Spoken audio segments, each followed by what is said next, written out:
Story 1. I'd always been drawn to the eerie allure of desolate places. Maybe it was the twisted part of my psyche that craved the thrill of the unknown. That's probably why, when I needed a job to get me through college, I applied to work the midnight shift at an isolated gas station on the outskirts of town. The place was called Oasis Fuel, and it was anything but an oasis. It stood like a solitary sentinel on a lonely stretch of highway, surrounded by a forest so thick it seemed to swallow the road whole. The locals had told me stories about strange happenings there, but I brushed them off as mere folklore.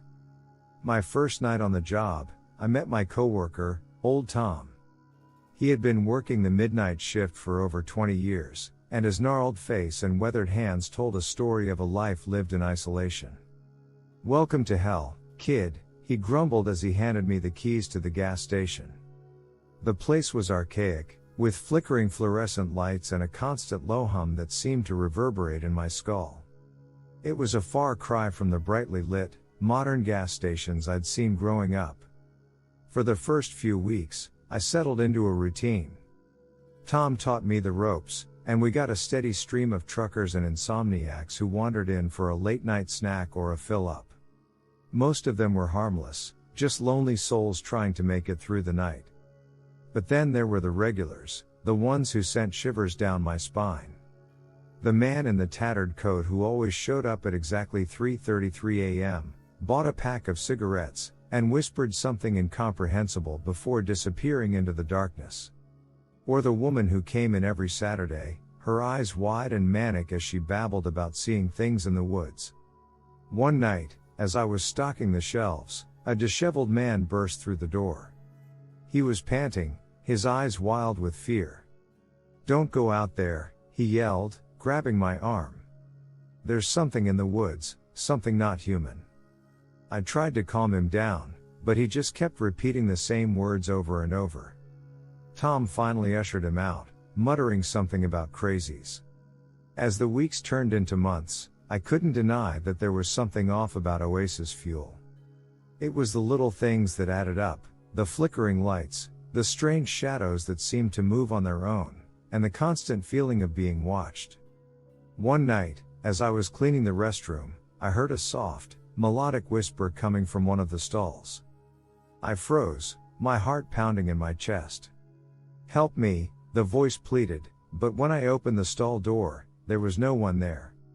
Another time, I was counting the cash in the register when I felt a cold breath on the back of my neck. I spun around, but there was no one there. Tom just chuckled when I told him about it, saying it was just my imagination playing tricks on me. But then things took a darker turn. One night, as I was locking up, I saw a figure standing at the edge of the forest. It was tall and shadowy, with glowing red eyes that seemed to pierce right through me. I slammed the door shut and locked it, my hands trembling. I couldn't shake the feeling that something was terribly wrong at Oasis Fuel.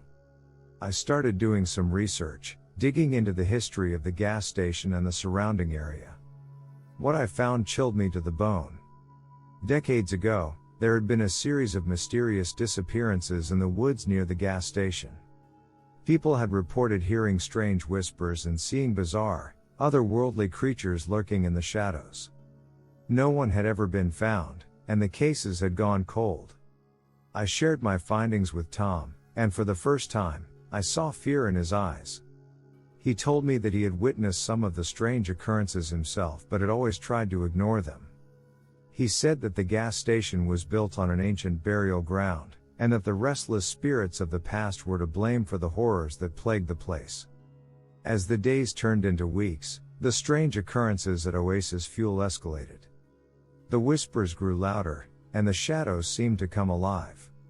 Tom and I were both on edge, constantly looking over our shoulders. Then, one fateful night, things took a horrifying turn. The gas station was bathed in an eerie, greenish light, and a bone-chilling wind howled through the trees. I heard the whispers grow into a cacophonous chant, and the shadows coalesced into grotesque, ghostly figures that danced around the gas pumps. Tom and I huddled together behind the counter, our hearts pounding as the world outside descended into madness. The figures grew closer, their ghastly faces contorted in agony. They reached out towards us, their fingers icy cold.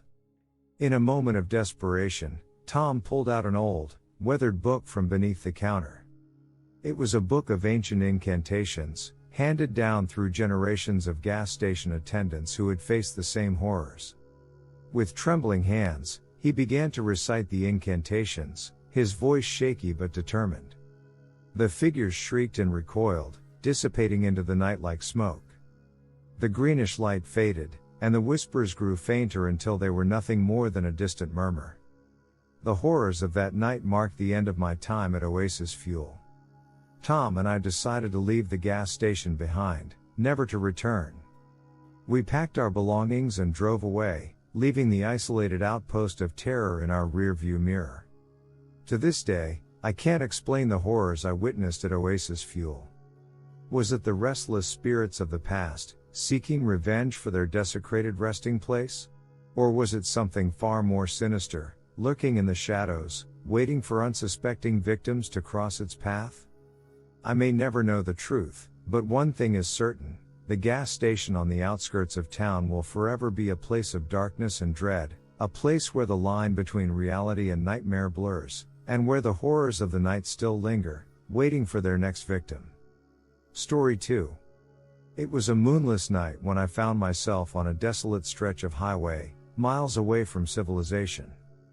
My gas gauge hovered perilously close to empty, and the dashboard clock read 11:45 p.m. I had no choice but to pull into a gas station I'd never seen before, Midnight Gas. The place was eerie, to say the least. A single flickering neon sign cast an eerie green glow on the grimy windows, and the wind howled like a banshee through the surrounding woods. I parked my car next to the only other vehicle, an old rusted pickup truck. As I stepped out of my car, the door to the gas station creaked open, and a bell above it jingled ominously. The place looked like it hadn't seen a customer in years, but the bell's chime told me otherwise. A man appeared behind the counter, his face partially obscured by a hood. "Can I help you?" he asked, his voice gruff. "Yeah, I need to fill up, please," I replied, trying not to sound as unnerved as I felt. He nodded and began filling a rusty gas can with a hose that seemed older than the hills. As I watched him, I couldn't help but notice strange markings etched into the counter, symbols that looked ancient and sinister. I handed the man my credit card, and he swiped it through an ancient card reader that seemed out of place in the 21st century. With an unsettling smile, he returned my card. "Name's George," he said, still not revealing his face. "Nice to meet you, George." "I'm Alex," I replied, trying to maintain a friendly facade. The wind outside grew more ferocious, rattling the windows and making me feel trapped in this eerie place. George leaned in closer, his hooded face inches from mine. "You know," he said, "this place isn't like any other gas station. Midnight Gas has a reputation. Some say it's cursed." I chuckled nervously, dismissing his words as a local legend meant to spook outsiders. "Cursed, huh? I've heard my fair share of ghost stories. I'm not easily scared." George's eyes bore into mine, and his voice lowered to a whisper. "You shouldn't be so quick to dismiss it. I can make you a deal, Alex. A special deal. A tank of gas in exchange for something precious." My heart quickened. What could this strange man possibly want from me? But I was desperate, and I couldn't afford to run out of gas in the middle of nowhere. "What kind of deal?" George smiled wider, revealing teeth that seemed unnaturally sharp. "I'll fill your tank, and you'll owe me a favor." A favor to be determined later, in the darkest hours of the night. I hesitated for a moment, my rational mind screaming at me to refuse. But fear and desperation clouded my judgment. "Okay, George, you've got a deal." He handed me the filled gas can and motioned for me to follow him outside. We approached the gas pump, and I watched as he filled my tank. The wind howled even louder, and the gas station seemed to come alive with sinister energy. As George replaced the nozzle and closed the gas cap, he turned to me with a wicked grin. "Remember, Alex, you owe me a favor.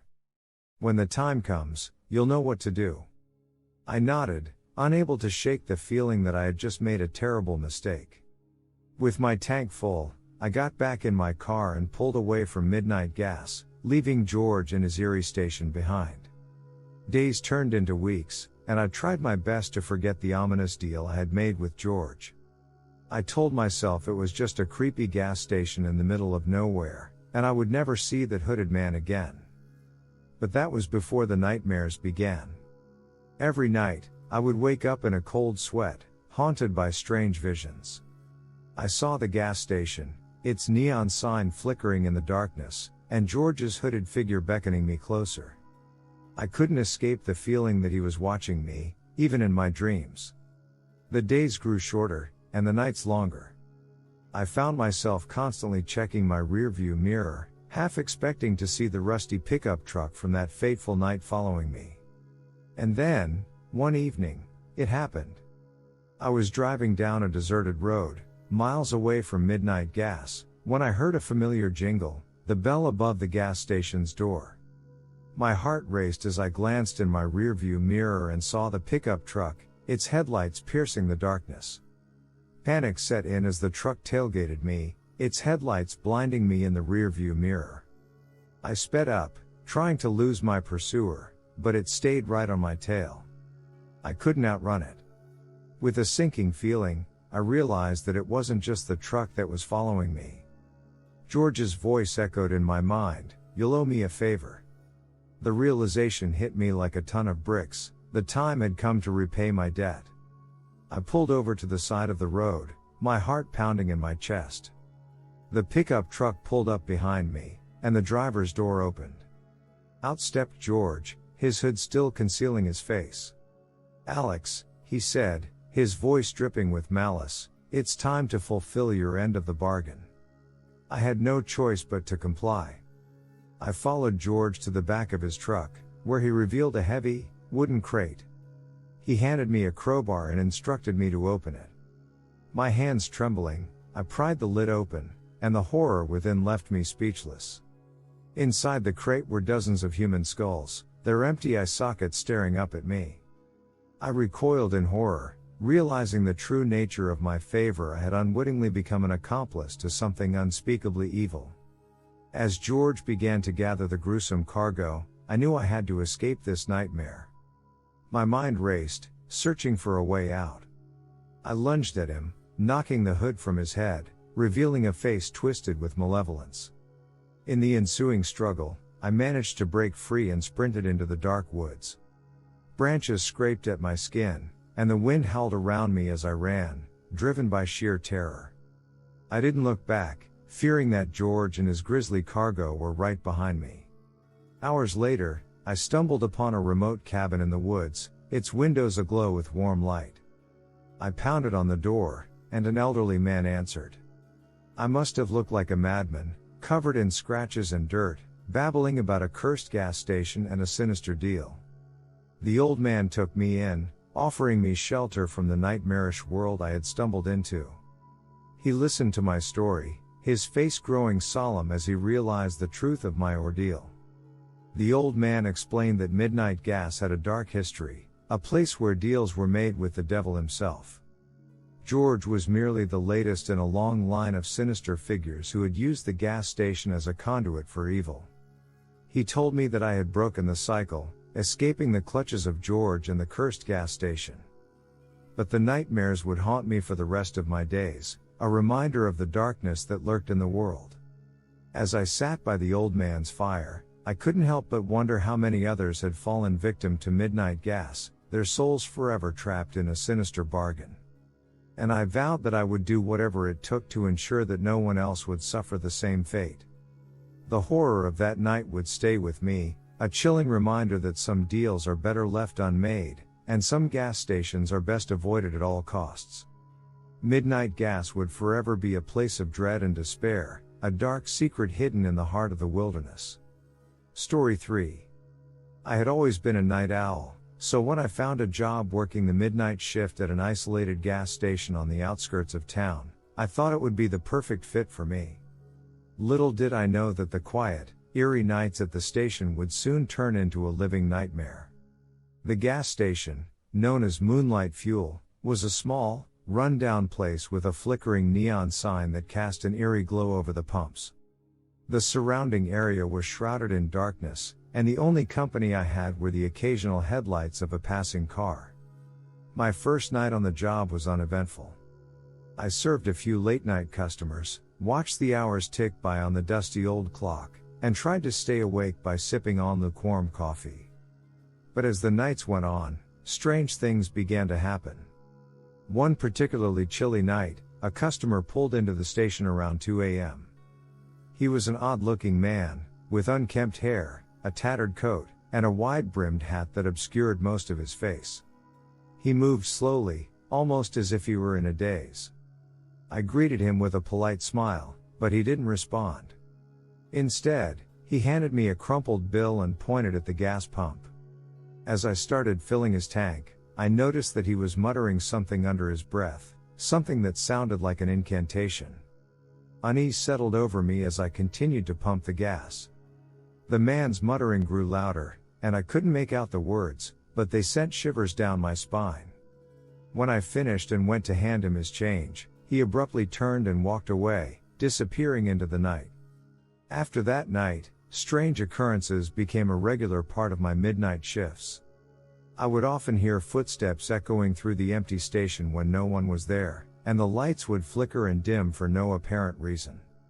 One night, as I was stocking shelves in the small convenience store attached to the station, I heard a voice whisper my name from the shadows. I turned, but there was no one there. The sensation of being watched became a constant presence, and I found it increasingly difficult to shake off the feeling that something was lurking in the darkness. As the weeks passed, my sleep-deprived mind began to play tricks on me. I started seeing things, glimpses of shadowy figures moving in the periphery of my vision. I would catch fleeting glimpses of the mysterious customer with the wide-brimmed hat, always watching, always muttering his cryptic incantation. One night, I couldn't resist the urge to investigate. I followed the sound of the whispers, my heart pounding in my chest. The voices led me to a storage room at the back of the convenience store, a room I had never entered before. Inside, I found an old, dusty mirror that reflected my pale, frightened face. But it was what I saw behind me in the mirror that sent a chill down my spine, the shadowy figure of the man with the wide-brimmed hat, his eyes filled with malevolence. Desperation and fear gnawed at me, and I knew I had to uncover the truth behind the haunting occurrences at Moonlight Fuel. I began researching the history of the gas station, searching for any clue that could explain the mysterious events. One evening, I stumbled upon an old newspaper article from decades ago. It detailed a series of unsolved disappearances that had occurred in the area, all connected to the gas station. The article mentioned rumors of a sinister ritual that took place at the station during the midnight shift, a ritual said to grant unimaginable power to those who performed it. As I delved deeper, I learned that the ritual required the sacrifice of a willing soul, and the muttering of an incantation in the dead of night. My blood ran cold as I realized the truth. The mysterious customer had been trying to perform the ritual, and he needed me as the sacrifice. I knew I had to escape Moonlight Fuel before it was too late. I had become entangled in a dark, supernatural web, and there was no one I could turn to for help. I needed to break free from the gas station's sinister hold. One fateful night, as the clock neared midnight, I made my move. I waited until the convenience store was empty, then locked the door and barricaded it with shelves and crates. I knew I had only a short window of time to escape. I sprinted to my car, the keys shaking in my trembling hand. The gas station seemed to come alive with malevolent energy as I sped away, the neon sign fading into the distance. I never looked back, leaving Moonlight Fuel and its dark secrets behind me. I knew that I had narrowly escaped a fate worse than death, but the gas station's haunting legacy would stay with me forever. The memories of the whispers, the shadowy figures, and the sinister customer with the wide-brimmed hat haunted my dreams. I couldn't shake the feeling that Moonlight Fuel was still out there, waiting for its next victim, its dark ritual incomplete. As I drove away, I couldn't help but wonder how many others had fallen prey to the gas station's malevolent influence, their souls trapped in a never-ending nightmare. Moonlight Fuel had become a place of dread and despair, a chilling reminder that some secrets were best left buried in the dark of night.